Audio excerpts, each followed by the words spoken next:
We will discuss set top box repair. So here is some soldering joints and connections we will repair in this set top box. This is new set top box. This is the old style. There is a problem, and the problem I am showing you in a little time. Now it's running, as you can see, and everything is okay, but the problem is there. Sometimes it is resetting and sometimes it is stopping. Here is the power supply cable, you can see, and this cable is going to the front panel from the main. If I will touch over here, so then the receiver will be switched off or will be reset. Let us see. I'm going to touch it. Just see, I'm touching it over here, and the display and the picture you should have to see. Now I'm touching, and as you saw, the receiver had been resetted.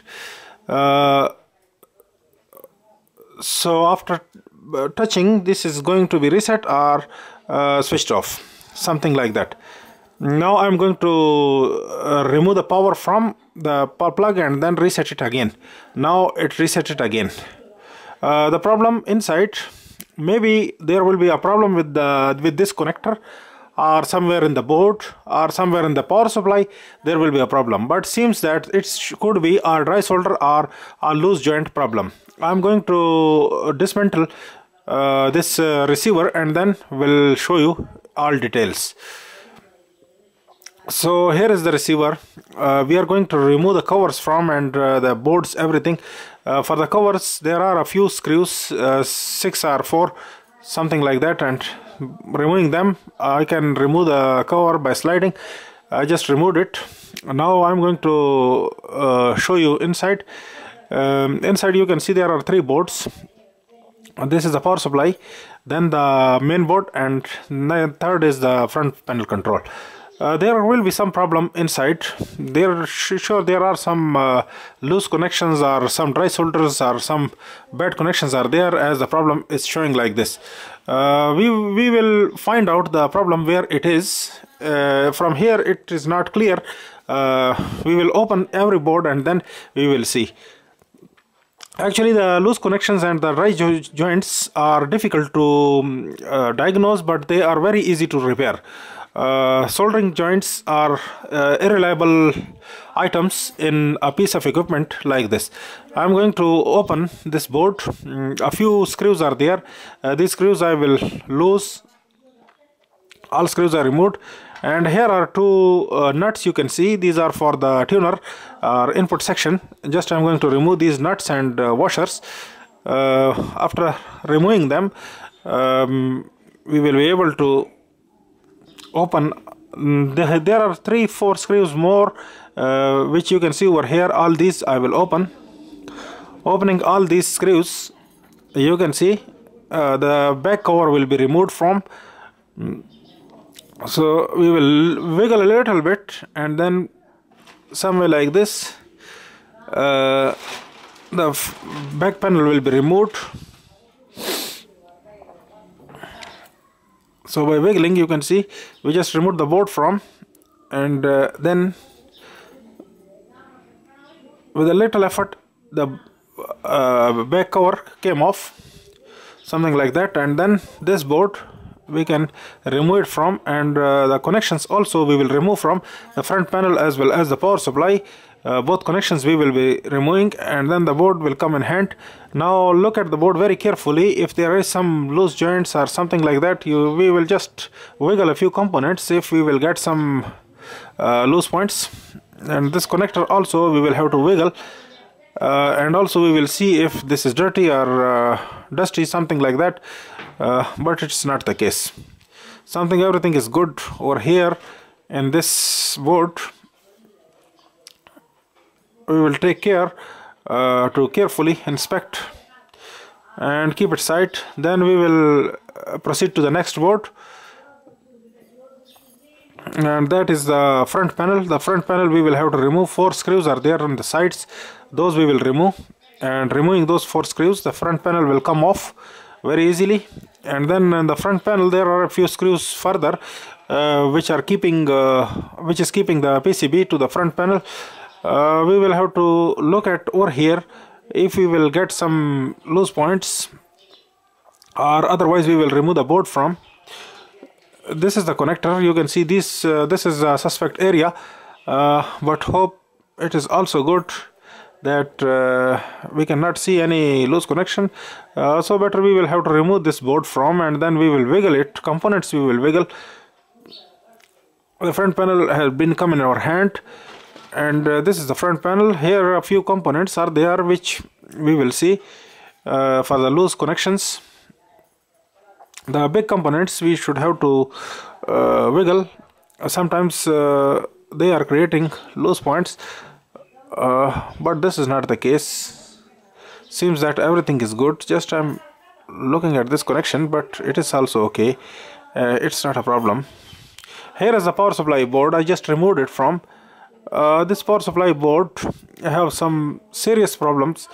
Just it had been repaired before by someone. This coil L1, you can see this L1 is the taller component in the PCB. These are the coils, these green coils, you can see these all are the coils. This is the taller component, taller coil, and this is designated as L1. This is a heavyweight also, as a transformer is the taller, and then this coil is also taller.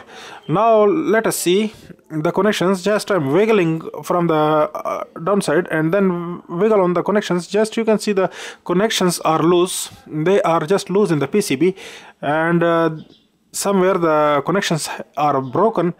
They are not making proper connection with the PCB traces instead. So now we will repair it. For the repairing, we will take 2, 3 or 4 wire pieces and then connect them over here. But we will take care with the current density, because this is power supply. And here is another coil, which is the green coil. This is designated as L2. This is also loose. You can see one point is wiggling in the PCB. So just it is wiggling in the PCB. So this one is also loose connected. Here also a few loose connections I can see, but not very big loose connection, but very small, you can say. This one connection is some way loose connected, and here is the green point. You can see this. This is some leg of resistor, somewhere it is connected. So this also seems to be loose connected, dry soldered, and we will make it solder once again. And let us see. I will show you the repair also in this video, how we are repairing these loose connections. So as you saw, the loose connection is in the power supply and it was appearing on other board. So this is sometimes is the case, and you should be ready for that. Sometimes you are encountering to such problem that you are wiggling somewhere and the problem is somewhere or elsewhere. And so this cable, this is the cable for some equipment, some old piece of equipment I removed it from, and we will connect wire from this cable, and few just a little length of the cable will be enough to solder such coil with a PCB trace. But we will not solder it somewhere different, but on the same way we will solder where the real connection was. Some people are making mistakes. They are soldering here and there, which is a problem. So we will not do like that, and we should have to take special care with such repair. So taking our soldering wire, just I am tinning the starting of the wire with the soldering. After tinning, you can see it will be easy to solder both sides. I am going to tin first and then will solder them over there on the PCB. So our tinned wire is easy to solder, and this is the procedure. Now the other side I am going to solder.